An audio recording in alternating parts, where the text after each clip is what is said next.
थोड़ा manufacturing process ऐसा होता है ना कि हमारे ऑडियंस हमेशा जानना चाहती है और आपका थोड़ा डिफरेंट है क्योंकि रंगों से खेल रहे हैं आप तो take us through the manufacturing process sir, starting from the raw material that you take, फिर कैसे उसको आप प्रोसेस करके वो जो हमने लैब में वो प्रोडक्ट देखा उसको आप बनाते हैं एंड देन कैसे आप फिनिश गुड्स को बेचते हैं। Take us through that process.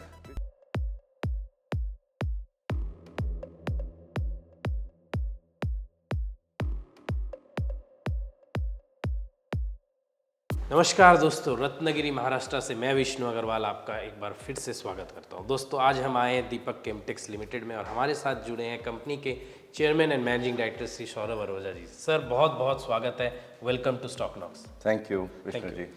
दोस्तों आज हम बात करेंगे इनसे इनके बिजनेस के बारे में। जैसा कि आप देख रहे हैं बहुत सारे कलर्स हैं, हमारा डिस्कशन भी बहुत कलरफुल होने वाला है, इसलिए अंत तक ज़रूर रहिएगा। एक small disclaimer, this is not a buy और सेल रिकमेंडेशन। आपको अगर इन्वेस्टमेंट करना है इस कंपनी में तो अपने इन्वेस्टमेंट एडवाइजर से ज़रूर कंसल्ट करिए। दोस्तों हमारे साथ जुड़ने के लिए व्हाट्सएप और ट्विटर का लिंक हम डिस्क्रिप्शन में दिए, उसे क्लिक कीजिए और हमारे साथ जुड़ जाइए। तो सर हमारा पहला प्रश्न हमेशा ये रहता है कि आप क्या करते हैं और अपने प्रोडक्ट के बारे में, अपने बिजनेस के बारे में बताइए सर। विष्णु जी ऐसा है कि हम डाई स्टफ्स मैन्युफैक्चर करते हैं। ठीक है। और ये डाई स्टफ्स अलग अलग एप्लीकेशंस में जाते हैं। ठीक है। जैसे कि house hold, industrial and institutional cleaning compounds, जैसे dish washing liquid, hand wash, sanitizers, toilet bowl cleaners, toilet block, इस तरीके की एप्लीकेशंस में ये डाई स्टफ्स यानी कि कलरेंट्स यूज़ होते हैं। ठीक है। और उसके अलावा इंक एप्लीकेशंस हो गए, फूड एंड बेवरेजेस हो गए, कॉस्मेटिक्स हो गए, फार्मास्यूटिकल्स हो गए, और सब तरह तरह की एप्लीकेशंस में जाते हैं। ठीक है सर, मैं थोड़ा इसे ब्रेक करके और सरलता से समझने के लिए आपसे ये पूछना चाहेंगे सर, डाई स्टफ्स किसको कहते हैं? डाई स्टफ्स बेसिकली केमिकल्स ही होते हैं। ठीक बट है। ये केमिकल्स जो हम बनाते हैं ये फूड ग्रेड होते हैं। ठीक है। यानी कि इसमें कोई भी टॉक्सिक या पॉइजनस सब्सटेंसेस नहीं होते हैं। ओके। तो ये कलरेंट्स होते हैं। ठीक है, जैसे ये सारे डिफरेंट कलर्स के डाई स्टफ्स हैं, राइट? यस। और ये डिफरेंट कलर्स के इसके डिफरेंट एप्लीकेशंस होते हैं। जी बिल्कुल। और ये फूड ग्रेड होते हैं, मतलब हम इसे अगर ये हम इनटेक भी करें तो हमको नुकसान नहीं करेगा। जी बिल्कुल। अब आप हमें एक एक कुछ मेजर इंडस्ट्रीज में बताइए जहां इसके एप्लीकेशंस होते हैं या आप सप्लाई करते हैं। एक कुछ उदाहरण के लिए मैं आपको दिखा दूं, जैसे कि ये है, ये सॉल्वेंट ग्रीन 7 है। ये मार्कर पेन, जो फ्लोरेसेंट मार्कर पेन जो हम यूज करते हैं, उसमें यही कलर जाता है। अच्छा। फिर ये भी एक फ्लोरेसेंट उसी तरीके का लग रहा है, मगर ये जाता है कूलेंट्स में। ओके। तो आपने देखा होगा कूलेंट इस तरीके की फ्लोरेसेंस होती है। ठीक है। फिर ये जैसे कि है, ये ब्लू कलर है, ये फूड कलर है। हाँ। Brilliant blue FCF। ये फूड में भी जाता है, कॉस्मेटिक में, फार्मास्यूटिकल में भी जाता है। अच्छा। तो ये हमने खाली इसका वाटर के सॉल्यूशंस बना के दिखाए हैं। ठीक है। तो इस तरीके की एप्लीकेशन। और आप ये ऐसे ही जो इंडस्ट्री में आपका यूज होता है उनको सप्लाई करते हैं, करेक्ट? यस। तो ये आगे फर्दर अपने प्रोडक्ट्स बनाते हैं। सो आप B2B सेल्स करते हैं? हम B2B, मैक्सिमम B2B ही है। B2B सेल्स करते हैं। सर हम थोड़ा और समझना चाहेंगे, क्या ये बनने के लिए इसकी रॉ मटेरियल्स क्या होती हैं? इनके रॉ मटेरियल्स ऑर्गेनिक और इनऑर्गेनिक केमिकल्स ही होते हैं। ओके। वो भले हजारडस हों, मगर जब फाइनल कंपाउंड ये बन जाता है और प्यूरिफाई हो जाता है, तो ये ISI, FSSAI, US FDA, EU, European union के नॉर्म्स के हिसाब से, उनकी गवर्नमेंट्स के हिसाब से बिल्कुल सेफ फूड कलर है। सर हमें थोड़ा आपका बिजनेस के बारे में तो आइडिया लग गया, आई मीन प्रोडक्ट्स के बारे में। अब हम थोड़ा आपके बिजनेस के बारे में, सेल्स के बारे में, थोड़ा फाइनेंशियल्स के बारे में और समझना चाहेंगे। तो हमारा नेक्स्ट प्रश्न इसके रिगार्डिंग रहेगा कि आपका सेल्स कॉम्पोजिशन क्या है? विष्णु जी बिल्कुल, हम आपके सवालों के जवाब देंगे। कॉन्फ्रेंस रूम में चलें? चले सर। यस। तो दोस्तों हम लोग अभी कॉन्फ्रेंस रूम में जा रहे हैं, बैठ के हम लोग समझेंगे फाइनेंशियल्स और बिजनेस की बातें। चलिए हमारे साथ। सर हम आपके सेल्स कॉम्पोजिशन के बारे में बात कर रहे थे और हमारा प्रश्न था, क्या आपका सेल्स कॉम्पोजिशन हमें जानना था कि कितना एक्सपोर्ट और कितना डोमेस्टिक है, तो कुछ आइडिया देंगे उसके बारे में? हाँ yes, definitely Vishnu ji. By the way, यहाँ पे कुछ मेरे प्रोडक्ट के ब्रोशर्स हैं, मैं आपको एक जरा सा बताना चाहता हूँ। जैसे कि ये जो प्रोडक्ट है हमारा, ये हार्पिक प्रोडक्ट आपने देखा होगा, टॉयलेट क्लीनर। यस। तो उस तरीके के प्रोडक्ट्स के अंदर जो ब्लू कलर होता है, वो ये हमारा प्रोडक्ट देता है। और हार्पिक तो एक हो गया, ऐसे बहुत सारी कंपनियां आ गई। जहाँ आपके ये यूज़ होते हैं, मतलब क्लीनिंग पर्पस में। क्लीनिंग तो कंपाउंड। ये एक प्रोडक्ट हो गया, फिर ठीक है। ये जो हाई क्वांटिटी में जाने वाले प्रोडक्ट हैं, हाँ। तो ये एसिड ब्लू 9 है। अच्छा, और इसका दूसरा नाम है ब्रिलियंट ब्लू FCF, ओके। जो कि फूड ग्रेड प्रोडक्ट है। जैसे कि आपने सुना होगा एक प्रोडक्ट कॉलिन करके हाँ जो, हाँ वो भी क्लीनिंग पर्पस में काम आता यस, है। Glass cleaner. Glass cleaner. Yes, तो उसमें यही रहता है ओके। Acid blue 9। तो ये हमारा ब्रोशर है उसका। ये आपका हाई क्वांटिटी वाला हाई प्रोडक्ट है। क्वांटिटी। ये not only cleaning compounds but ये फूड, बेवरेजेस, कॉस्मेटिक्स और फार्मास्यूटिकल्स में भी यूज होता हाँ, ये आपने पहले कहा था कि आपके सारे प्रोडक्ट्स फूड वाले हैं, मतलब वो इनटेक हो जाए तो कुछ Yes, नुकसान नहीं करते। सर इससे जुड़ा हुआ ही हमारा क्वेश्चन है, क्योंकि क्वांटिटी की हम बात कर रहे हैं, क्या आप FMCG कंपनीज को देते हैं या बल्क में भी सप्लाई करते हैं? आप कैसा, आप किसको, आपके कस्टमर्स कैसे हैं, थोड़ा इसका आइडिया दीजिए। राइट। तो गुड क्वेश्चन। हम FMCG जो लार्ज क्वांटिटी में परचेज करती है, यानी कि लार्ज FMCG, हाँ उधर तक तो हम डायरेक्ट चले जाते हैं, ठीक है, यानी कि B2C हो गया वो। ठीक है। मगर ऐसी काफ़ी सारी कंपनियां हैं ऑल ओवर द वर्ल्ड जो कि इतनी लार्ज FMCG कंपनीज नहीं है। हाँ तो उनको सप्लाई करने के लिए फिर हमारे जो इम्पोर्टर्स हैं दूसरे कंट्रीज में, डिस्ट्रीब्यूटर्स हैं, हम उनको फुल कंटेनर लोड्स में सप्लाई कर देते हैं। ठीक है। आगे वो ब्रेकअप करके उन कंपनीज को सप्लाई करते हैं। ठीक है सर, कॉम्पोजिशन की जो हम बात कर रहे थे वापस मैं वहाँ पे Right. आता हूँ। तो करीब 50 करोड़ का आपने last year top line report किया है, तो क्या कॉम्पोजिशन रह जाता है आपका एक्सपोर्ट और डोमेस्टिक सेल्स में? अप्रॉक्सीमेटली 70% एक्सपोर्ट्स, अच्छा, 30%। तो ज़्यादा आप एक्सपोर्ट कर रहे हैं। उसके बाद आपने फंड रेजिंग भी की है, तो इस साल आपको ग्रोथ दिखेगा नंबर्स में कुछ sir idea? Yes, we are looking at 25 to 30% growth. 35% growth. तो आप एक्सपोर्ट ज़्यादा करते हैं, डोमेस्टिक सेल्स कम करते हैं? हम एक्सपोर्ट ज़्यादा करते हैं, ये तो रेशो से पता चल रहा है। हाँ। But our eyes are on domestic market as Okay, well, because India काफ़ी ग्रो कर रहा है, बहुत सारी कंपनियां आ रही हैं, तो उसके लिए हमने एक बिजनेस डेवलपमेंट टीम डेब्यूट करी है, ठीक है। Only for domestic purpose. तो अब आने वाले दिनों में आप डोमेस्टिक में भी फोकस करें? Yes, absolutely. Sir high quantity वाली प्रोडक्ट तो आपने दिखा दी, एक हायर मार्जिन वाली प्रोडक्ट बताइए कि जिसमें आपको मार्जिन हाई मिलते हैं, वो कौन सा प्रोडक्ट है आपका? एक्चुअली काफ़ी सारे ऐसे स्पेशलिटी प्रोडक्ट्स हैं हमारे जिसमें हमारी margins as compare to commodity product ज़्यादा होती है। जैसे कि ये है फ्लॉक्सिन है, पॉन्सियो SX है, फिर ये लिपस्टिक में काम आती है? ये कॉस्मेटिक्स, हाँ बहुत सारे कॉस्मेटिक्स। हैं। अच्छा हाँ सल्फोरोडामाइन भी है, ये इंक एप्लीकेशन में जर्मनी में, जापान में हम एक्सपोर्ट अच्छा। करते हैं। फिर हमारे पॉलीमेरिक डाइज हैं, ये बहुत इजीली वॉशेबल्स हैं, तो उधर है। फिर ये पायरानाइन करके हमारा प्रोडक्ट है, मार्कर पेन्स में जाता है। अच्छा, ये मार्कर पेंस में? ये हाई वैल्यू तो जाहिर है, हाई मार्जिन Correct, प्रोडक्ट्स हैं, स्पेशलिटी प्रोडक्ट्स हैं, ज़्यादा मैन्युफैक्चरर्स नहीं हैं इसके ऑल ओवर दी वर्ल्ड। ठीक है सर, क्योंकि आप एक्सपोर्ट करते हैं ज़्यादा, और मैं आपकी एनुअल रिपोर्ट पढ़ रहा था, आपके कुछ सब्सिडीज़ भी है, उसमें एक फॉरेन सब्सिडरी भी है। थोड़ा हमें आइडिया दीजिएगा, आप क्या, आपके स्ट्रक्चर कैसे है, कितनी सब्सिडीज़ है, आप कैसे फंक्शन करते हैं, बाहर कैसे माल बेचते हैं?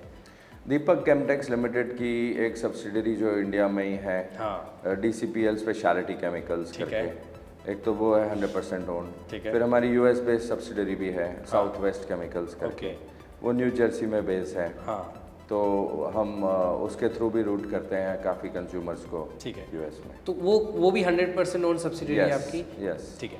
तो सर थोड़े मार्जिन्स के बारे में बात करते हैं, क्योंकि सेल्स को हमने कवर किया है। आप 30% ग्रोथ देख रहे हैं क्योंकि आपने फंड्स का डिप्लॉय अभी किया है, लास्ट ईयर आपने 50 का किया। हाई मार्जिन बिजनेस दिखता है आपका, तो क्या आपको आने वाले दिनों में लगता है आप बिजनेस में और मार्जिन एक्सपेंशन है कि यही हाईएस्ट मार्जिन है आप जिसमें करेंगे, या ऐसा ही रहेगा? देखिए, हम लोग हर 2-3 महीने में नए प्रोडक्ट्स रोल आउट करते हैं। ओके। तो जाहिर सी बात है, नए प्रोडक्ट्स रोल आउट कर रहे हैं, कुछ चॉइस करके रोल आउट कर रहे हैं। हाँ तो कहीं तो हम high margin products roll out करते हैं, हाँ। और कहीं हम जो है कमोडिटी को भी रोल आउट करते हैं, जो कि हमारी टॉप लाइन बढ़ाता है। उसके अलावा हम जो एफिशिएंसी इम्प्रूव कर रहे हैं by having so many products and so many facilities, हम एफिशिएंसी भी ला रहे हैं, वो भी हमारे मार्जिन को कंट्रीब्यूट करता है। तो सिर्फ मार्जिन बढ़ाना ही उसको कंसोलिडेट करना भी बहुत ज़रूरी है। उसमें लॉन्ग टर्म मार्जिन की सस्टेनेबल ग्रोथ भी जाती है धीरे धीरे करके। एकदम से मार्जिन बढ़ा देने से फिर रिवर्स आना भी पॉसिबल होता है। ठीक है सर, क्योंकि आपने कहा कि आप हर 2-3 महीना में एक प्रोडक्ट इंट्रोड्यूस करते हो तो जाहिर सी बात है आप R&D में भी काफ़ी इन्वेस्ट करते होंगे। हमने आपका लैब शुरुआत में देखा जहाँ हमने आपसे इंट्रोडक्शन की। थोड़ा हमें आइडिया दीजिए सर, क्या R&D कितना बड़ा फैक्टर है, आप कैसे उसमें आगे इन्वेस्ट कर रहे हैं या क्या आपको स्कोप दिखता है? R&D बहुत ज़रूरी चीज़ है विष्णु जी, हमारी जैसी स्पेशलिटी केमिकल्स की फील्ड में। और पर्टिकुलरली हमारी कंपनी में R&D को बहुत ही ज़्यादा सिग्निफिकेंस देते हैं। और इसी के बेसिस पे हमारे स्पेशलिटी प्रोडक्ट्स जो हम लॉन्च करते हैं वो आगे भी कंटिन्यू रहेंगे। And any company they want more margins, and इसका एक ही तरीका है, वो है move with the times, and most important is R&D। हम आपके बैलेंस शीट के फाइनेंशियल्स को गो थ्रू कर रहे थे। कुछ एक क्वेश्चंस है सर रिगार्डिंग कैश फ्लोज। आप अच्छा मार्जिन में बिजनेस कर रहे हैं, आपके प्रॉफिट्स भी अच्छे हैं, लेकिन कैश फ्लोज बहुत ड्राइड अप है। प्राइमरी रीजंस जो समझ में आ रहे हैं कि आपकी इन्वेंट्रीज और डेटर्स में काफ़ी पैसा ब्लॉक रहता है। कोई कारण या क्या ये एक इंडस्ट्री नेचर ही है या आप कुछ स्पेशल कुछ कर रहे हैं? थोड़ा हमें बताएंगे कि आपका इन्वेंट्री और डेटर्स इतना हाई क्यों है? आपकी बात सही है। जहाँ तक आपने कैश फ्लो की बात करी, तो कैश फ्लो हमारा कम है जबकि मार्जिन अच्छा है। हाँ। सेल ठीक है। हाँ। फिर भी कैश फ्लो कम क्यों है? तो उसका रीज़न जैसे कि आपने बोला कि इन्वेंट्री और डेटर्स की वजह से है, उसके बारे में मैं कुछ बोलना चाहूँगा। प्लीज़ ज़रूर। कि हमने इतने सारे प्रोडक्ट्स डेवलप किए हैं, हर प्रोडक्ट के पीछे रॉ मटेरियल्स होते हैं। ठीक है। तो हमारी पॉलिसी है कि हम 1 month of stock raw materials का हर प्रोडक्ट का रखते हैं ठीक है। In stock. ओके। फिर उसके बाद आता है वर्क इन प्रोग्रेस, यानी कि जो प्रोडक्शन चालू है, और उसके बाद आता है फिनिश गुड स्टॉक। वो भी हमारी कंपनी की पॉलिसी कि 1 महीने का मेंटेन रखना है। तो 2 महीना इधर हो गया। एक रीज़न ये हो गया, बट उसके एडवांटेजेस भी हैं विष्णु जी। ठीक है। कि इमीडिएट सेल्स होती हैं, लीड टाइम नहीं होता है, कस्टमर घूम फिर के पूरी मार्केट में चेक करके हमारे पास आता है क्योंकि इमीडिएट डिस्पैच मिल रहा है। यहाँ पे हमारे काफ़ी लीड्स कन्वर्ट हो जाते हैं इस रीज़न से। दूसरी चीज़ ये है कि जो डेटर्स की बात करें तो काफ़ी जो हमारे B2C customers in different countries हैं, FMCG कंपनीज़, वहाँ पे हम एक्सटेंडेड क्रेडिट दे रहे हैं। These are very very good multinational companies जिसमें एकदम आवर मनी सेफ। तो वहाँ पे हम कुछ एक्सटेंडेड क्रेडिट देते हैं, उसकी वजह से भी हमारे को मार्केट कैपिटलाइजेशन मिलती है। But we are trying to reduce that okay. Without hurting the customers. ठीक है। तो वहाँ पे हमारे डेटर्स कम होने वाले हैं। तीसरी चीज़, हमारी खुद की कंपनी जो है, जो सब्सिडरी है। जो सब्सिडरी है, हाँ। तो वहाँ पे जब हम स्टॉक रखते हैं, हाँ। और फिर वो ऑर्डर आने के बाद जो कस्टमर के पास जाता है, हाँ। वहाँ से क्रेडिट पीरियड स्टार्ट होता है। ओके। तो उसकी वजह से वहाँ पे भी हमारा जो है कैश फ्लो इफेक्ट हो जाता है। But since we are a loan free company, debt free company, तो right now it is not really hurting us, but definitely you have a point, and we are trying to reduce the debtors and reduce the inventories also by having centralized raw material depot. जितने भी हमारे units हैं उसके लिए हम centralised raw material depot बना रहे हैं अभी। ठीक है। वहाँ से ही सारी कंपनी को फीड होगा। तो जो कॉमन केमिकल्स हैं वो एक कॉमन स्टॉक रहेगा, रादर देन एवरी कंपनी में वो स्टॉक रखना। So we have a lot of things going on. So you're working on reducing these higher inventory and higher debtor problem जो है। Yes. And this higher debtor problem what I understood is due to some B2C customers जो आपके पुराने customer जिसको आप extended credit दे रहे हैं, and other through subsidiary, क्योंकि सब्सिडरी आगे जब बेच रही है तो उसको आने में पैसे डिले हो रहे हैं। And these are safe as Very you say. safe customers, very very safe. And how long you been transacting with them? More than 15 years. Oh. And these companies these- are 75-year-old companies. Oh. For some of them are Fortune 500 companies. Understood. थोड़ा manufacturing process ऐसा होता है ना कि हमारे audience हमेशा जानना चाहती है, और आपका थोड़ा डिफरेंट है क्योंकि रंगों से खेल रहे हैं आप। तो take us through the manufacturing process sir, starting from the raw material that you take, फिर कैसे उसको आप प्रोसेस करके वो जो हमने लैब में वो प्रोडक्ट देखा उसको आप बनाते हैं, एंड देन कैसे आप फिनिश गुड्स को बेचते हैं। Take us through that process. Vishnu ji, सवाल आपका बहुत इंटरेस्टिंग है मगर थोड़ा टेक्निकल और कॉम्प्लिकेटेड भी है। तो मैं उसको थोड़ा सिंप्लीफाई कर देता हूँ। Please. तो ये जो केमिकल लाइन है इसके अंदर बहुत सारे रिएक्शंस होते हैं, कंडेंसेशन, ब्रोमिनेशन, सल्फोनेशन, ऑक्सीडेशन, बहुत सारे होते हैं। और ये सब प्रोडक्ट्स जो हैं इनको बनाने के लिए ऐसे बहुत सारे 7 to 8 स्टेजेस होते हैं, जिसमें कंडेंसेशन होगी, ऑक्सीडेशन होगी, सल्फोनेशन होगी, आइसोलेशन होगी, प्यूरिफिकेशंस बहुत इंपॉर्टेंट है क्योंकि ये फूड कलर्स हैं, कॉस्मेटिक कलर्स हैं, so they go through extensive purification, जिसमें कि कोई भी प्रकार की banned amines or toxic amines, heavy metals, salts, sulphates, इन सबको प्यूरिफाई किया जाता है। तो हमने कुछ हमारे प्रोडक्ट्स जो बन रहे हैं वो स्टार्ट टू एंड एक ही फैसिलिटी में बन रहे हैं, और कुछ हमारे प्रोडक्ट्स ऐसे हैं जिसमें कि एक फैसिलिटी में एक रिएक्शन हो रहा है, फिर वहाँ से वो दूसरी फैसिलिटी में फर्दर नेक्स्ट रिएक्शन में जा रहा है, वहाँ से तीसरी फैसिलिटी में फाइनल कंप्लीशन हो रहा है। ऐसे भी हमने किया हुआ है एफिशिएंसी इंप्रूव करने के लिए। तो बट यस, एक चीज़ ज़रूर बोलना चाहूँगा कि इस सब चीज़ में प्यूरिफिकेशंस जो है वो बहुत इंपॉर्टेंट है, because these are food colours. So yeah this is what I have to say. Yeah sir, एक प्रश्न, क्योंकि आप केमिकल जोन में है ऑलरेडी, रत्नागिरी है, आई थिंक ये बहुत सारी केमिकल इंडस्ट्रीज़ है, लाइसेंसिंग या अप्रूवल, गवर्नमेंट अप्रूवल्स कितना इम्पोर्टेंट रोल प्ले करता है, since you are exporting majorly outside and US is the prime country, तो यूएस एफडीए का लाइसेंस वगैरह का कुछ रिक्वायरमेंट रहता है? थोड़ा take us through that process.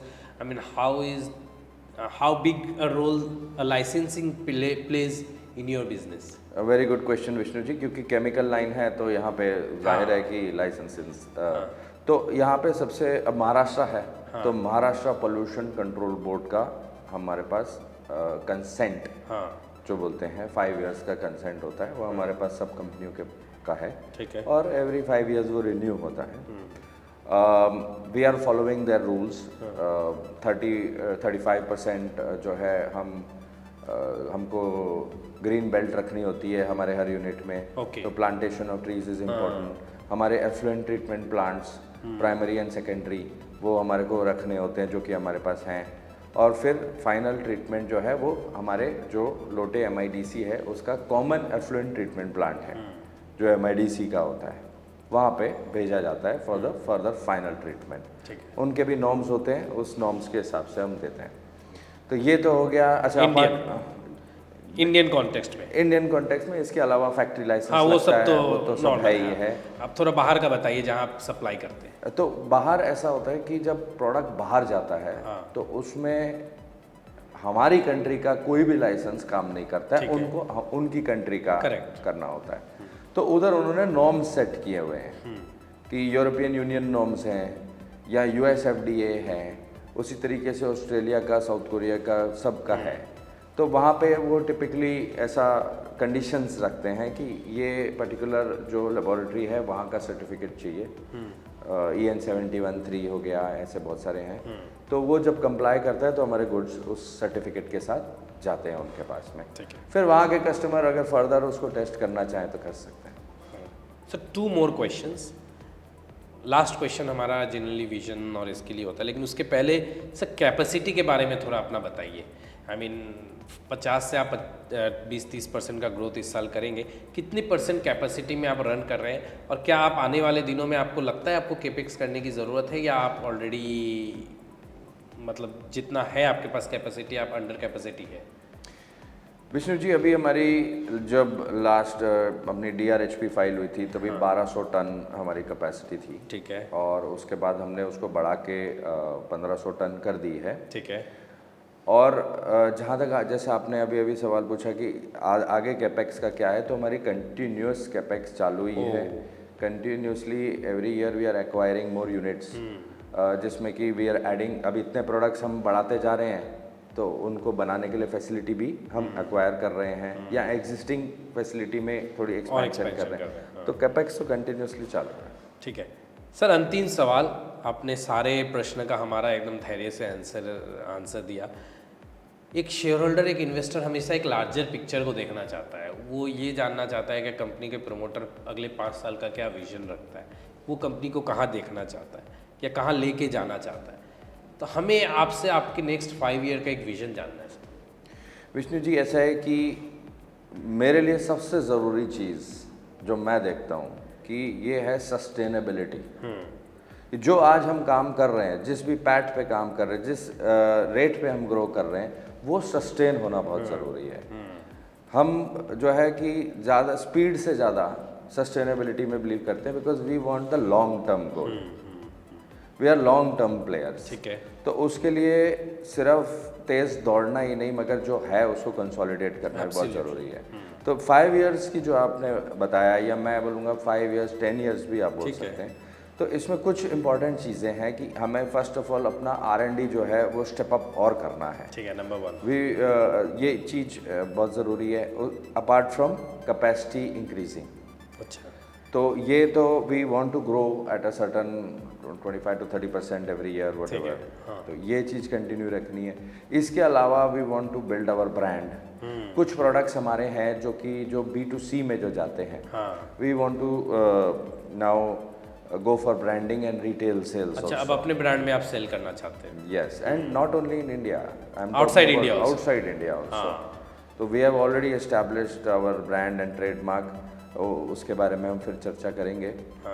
But we are on the verge of launching our products. So आने वाले दिनों में आप नया प्रोडक्ट एडिशन करना चाह रहे हैं और आप अपने ब्रांड में सेल करना, ब्रांड को इस्टेब्लिश करना चाहते हैं, ये आपका आने वाले दिनों में विजन है। सर, आपने अपना समय दिया, हमारे सारे प्रश्नों का डिटेल में आंसर दिया। थैंक यू सो मच हमारे साथ जुड़ने के लिए। आपको आने वाले दिनों के लिए बहुत बहुत बधाई हमारे एंड से कि आप अपने बिजनेस को और बेहतर तरीके से और अच्छे तरह से ग्रो कर पाए और अपने विजन के नज़दीक जा पाए। Thank you for being with us. Thank you Vishnu ji, it's an honour. हाँ, pleasure sir, thank you so much. तो दोस्तों, ये थे सौरभ जी और हम जान रहे थे दीपक केमटेक्स के बारे में। कंपनी ने 1 साल पहले ही IPO लाया है। IPO के बाद ये इनका पहला इंटरव्यू था जहां हमने जाना कि वो IPO प्रोसीड से क्या कंपनी में ऑलरेडी इम्प्लीमेंट कर चुके हैं और आने वाले दिनों में उनका क्या विजन है। आशा करता हूँ आपको ये वीडियो अच्छा लगा होगा। प्लीज़ चैनल को सब्सक्राइब करना मत भूलिएगा, ज़्यादा से ज़्यादा लोगों तक शेयर कीजिए, नोटिफिकेशन बिल में क्लिक कीजिए ताकि आपको हर नए रिलीज़ का नोटिफिकेशंस मिलता रहे। फिर मिलते एक नई शहर से, नई कंपनी से, तब तक अलविदा, खुश रहिए, नमस्कार।